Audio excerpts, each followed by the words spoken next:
Our volunteers are very important to Hope House.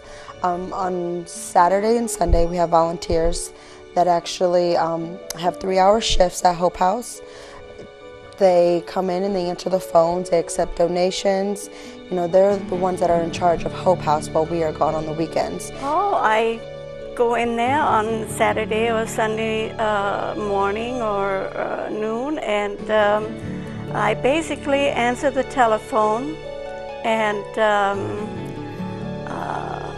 let people in when they ring the doorbell, mostly the residents, and if there's somebody coming to the door that I don't know, I have to ask them for their ID and who they come to see, and either let them in or not. They are a big help with us, organizing, putting donations away. We even have volunteers that come and give our ladies haircuts or even donate their time to the lawn, you know, help them mowing the lawn, things like that. Oh, it makes me feel good. I'm contributing something. I was taught that from when I was a child, that you have to give something back to receive something. As a case manager at Hope House, I am in charge of the case plans for the women and their children if they would have any. I'm in charge of getting them back on their feet, employment, our goal is to get them into affordable housing. You know, so to get to that point, it may be employment, any kind of health issues, anything. We help them with different links and give them the resources in the community. When I retired, I had some extra time on my hand, and I decided to volunteer. And since the company I used to work for had fundraisers for Hope House, I did fill out a paper one day with on a slip that came around and put my name on it. And then Shirley Morgan, the coordinator for the volunteers, she gave me a call and asked me if I was interested yet. And I said yes, and I went down, and that was in 2003, and I've been a volunteer ever since.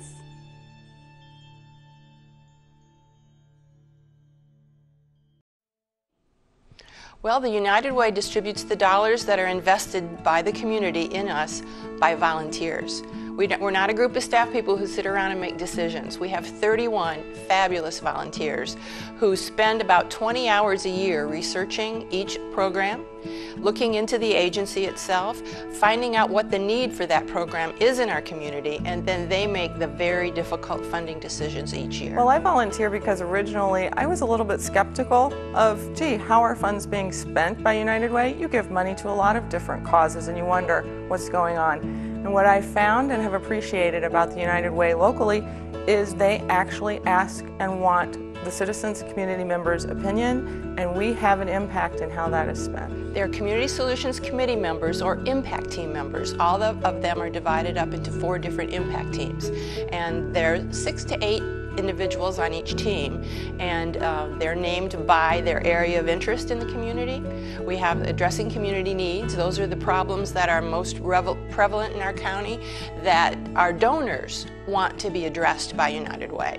We have providing a safe community. Those are the programs that you need to have to be sure everybody has a safety net under them, to be sure everything's okay for them as they progress through life.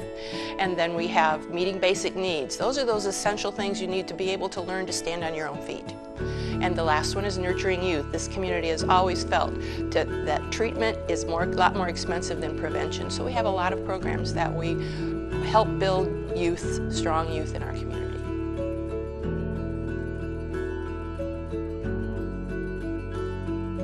You know, United Way of Hancock County is often seen by many of our in our community as primarily a fundraiser. But the fact of the matter is that we're far more than that.